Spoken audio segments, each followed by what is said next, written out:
Welcome to Backbenchers, and today we are going to start a new chapter which is offer and acceptance.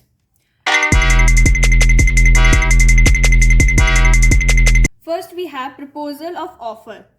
Offer proposal is the starting point in the formation of contract. So there can be no contract without a offer. Offer must be made to get its acceptance.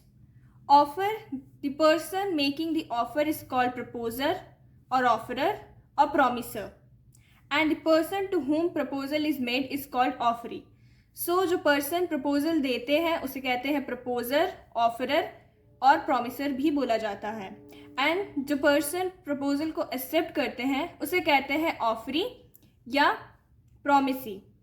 For example, A offers to sell his bike to B and B agrees to purchase his bike. Here A हो गया आपका offeror या promiser, B हो गया आपका offeree या promisee. The next topic is essential of valid offer. First thing, every proposal must be communicated. An offer to be complete must be communicated to the person to whom it is made. Otherwise there can be no acceptance of it. So कोई भी offer को complete होने के लिए उसका communication बहुत ज़रूरी होता है, अदरवाइज उसका एक्सेप्टेंस नहीं हो पाता है. इसका एक फेमस केस लॉ है जिसका नाम है लालमन शुक्ला वर्सेस गौरी दत्त, जिसमें गौरी दत्त भेजती है लालमन को उसके नेफ्यू को ढूंढने के लिए. बट उसके जाने के कुछ टाइम बाद गौरी दत्त ऑफर देती है कि जो कोई भी उसके नेफ्यू को ढूंढेगा उसे रिवॉर्ड मिलेगा. On the other hand Lalman ढूंढ लेता है बॉय को, बट उसे अनाउंसमेंट का पता नहीं होता है. बाद में उसे किसी और से पता चलता है और वो रिवॉर्ड क्लेम करने जाता है गौरी दत्त के पास. उसमें गौरी दत्त उसे मना कर देती है रिवॉर्ड के लिए, बिकॉज जब वो ऑफ़र दी थी तब वहाँ पे लालमन शुक्ला प्रेजेंट नहीं थे और वो ऑफ़र उन्हें डायरेक्टली कम्युनिकेट नहीं हुआ था. Next one is it must be capable of creating legal relationship. So offer must be such as in law is capable of being accepted and giving rise to legal relationship. Legal relationship का मतलब ये होता है कि एक ने offer की है कोई बिजनेस डील के लिए, तो यहाँ पे एक लीगल रिलेशनशिप बन रहा है उनके बीच. और social invitation even if it is accepted does not create legal relationship because it is not so intended. Social invitation यहाँ पे इसका मतलब ये होगा कि इन केस मैं आपको अपने बर्थडे पार्टी पे बुलाई और मैं प्रेजेंट नहीं थी वेन्यू पे, और आप केस फाइल करना चाहते हैं मेरे ऊपर अपने ट्रेवलिंग एक्सपेंसेस को रिकवर करने के लिए. ये पॉसिबल नहीं है बिकॉज यहाँ लीगल रिलेशनशिप नहीं क्रिएट किया जा रहा है, यहाँ पे सोशल एक्टिविटी की जा रही है. Next is it must be certain, definite and not vague. If the terms of the offer are vague or indefinite, it acceptance can not create any contractual relationship. So कोई भी contractual relationship बनाने के लिए terms को certain होना बहुत ज़रूरी है, वो वेग नहीं होना चाहिए, इनडेफिनाइट नहीं होना चाहिए. फॉर सपोज आप अपने फ्रेंड को बोल रहे हो कि आप उन्हें ऑयल सेल कर रहे हो 5 quintal, but you haven't mentioned which oil is this you are going to sell. In this case your offer will be not accepted because without knowing कि आप कौन सा ऑयल सेल कर रहे हो, your friend cannot give acceptance to your offer, which means वो contractual relationship भी नहीं बनाएगा. यहाँ पे offer certain भी नहीं है और vague भी है. Next up we have it must be made with a view to obtaining the assent of the other party.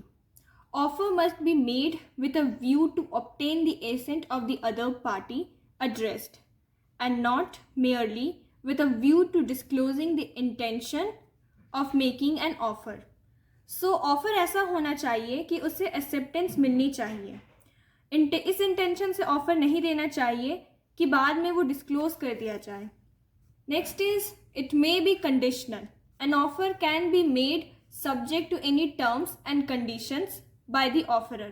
So कोई भी ऑफ़र अगर उसमें कंडीशन अटैच होता है, उसमें कोई टर्म्स और कंडीशंस होता है, तो ये एक्सेप्ट किया जाएगा कि जो कोई भी ऑफ़र एक्सेप्ट कर रहा है वो ये टर्म और कंडीशंस को भी एक्सेप्ट कर रहा है. Next is lapse of an offer. If either offerer or offeree dies before acceptance. अगर ऑफरर या ऑफरी किसी का भी डेथ हो जाता है एक्सेप्टेंस से पहले तो वो ऑफर लैप्स हो जाता है. Next is if it is not accepted with in the specified time. Specified time means suppose अगर मैंने आपको टाइम दिया 2 दिन में आप इस ऑफर को एक्सेप्ट करें और आप 3rd डे ऑफर को एक्सेप्टेंस दे रहे हैं तो उस टाइम तक आपका ऑफर लैप्स हो जाएगा. Reasonable time if no time is specified. Suppose 1 week में आपको ऑफर एक्सेप्ट कर लेना चाहिए और आप 1 महीने बाद ऑफर एक्सेप्ट कर रहे हैं तो इस केस में भी ऑफर आपका लैप्स हो जाएगा. Next is if the offeree does not make a valid acceptance. Valid acceptance means अगर ऑफर में कोई कंडीशन अटैच कर दिया गया है ऑफरी की तरफ से तो वो वैलिड एक्सेप्टेंस नहीं होगा और इस केस में आपका ऑफर लैप्स हो जाएगा. Next is an offer can also lapse by revocation. A person who makes an offer can withdraw it any time before his acceptance. So कोई भी ऑफर को रिवोक किया जा सकता है उसके एक्सेप्टेंस से पहले. Okay? An invitation to offer is not an offer. An invitation to make an offer. The person making the invitation does not make an offer. Rather invites the other party to make an offer. His objective is to send out the invitation that he is willing to deal with any person who is on the basis of such invitation is ready to enter into a contract with him subject to final terms and condition. So invitation to offer is not an offer. यहाँ offer नहीं दिया जाता है, यहाँ invite किया जाता है offer देने के लिए. फॉर एग्जाम्पल ऑक्शन सेल को हम इनविटेशन टू ऑफर बोल सकते हैं. यहाँ डिफरेंट पीपल बीड करते हैं या ऑफर नहीं किया जाता, यहाँ पे दूसरे लोग आकर जो बिड करते हैं, जो बिडिंग करते हैं वो ऑफर देते हैं. Next topic we got is type of offer. So first type of offer is general offer. An offer which is made public at large and hence anyone can accept it and the desire act and can do the desire act. That is called journal offer. One of the famous case law is Carlyle versus Carbolic Smoke Ball, in which Carlyle accepts the journal offer made by Carbolic Smoke Ball company. So if anything happens to Carlyle, the company has to compensate for her losses. Because the offer was journal and anyone can accept it, so Carlyle accept that offer.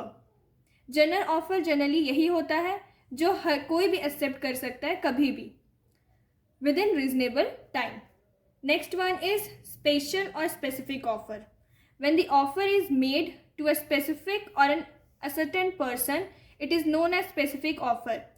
For suppose अगर मैंने offer सिर्फ आपको दिया है तो वो offer सिर्फ आप ही accept कर सकते हैं. Next up we have cross offer. When two parties exchange identical offer in ignorance at the time of each other offer, the offer are called cross offer. So cross offer में क्या होता है कि suppose X to sell a car to Y and Y asks X to sell his car to him. Here both X and Y are not aware about the time and made the offer. So इसे कहते हैं cross offer. Cross offer में क्या होता है कि same type का offer दोनों पार्टीज देती है. Next is counter offer. When the offer to disqualified acceptance of the offer subject to modification and variation in the terms of original offer. जब पहले ऑफर में अगर ऑफरी ने कोई कंडीशन या टर्म्स डाल दिया तो उसे काउंटर ऑफर बोलते हैं. काउंटर ऑफर में क्या होता है कि ओरिजिनल ऑफर रिजेक्ट हो जाता है और काउंटर ऑफर को हम कंडीशनल ऑफर भी बोलते हैं. So with this we end the topic offer here. In the next part of the video you will get the other half of this chapter. You will get the notes on my Telegram channel. Link description में मिल जाएगी आपको channel की. And do like share subscribe my channel. Thank you.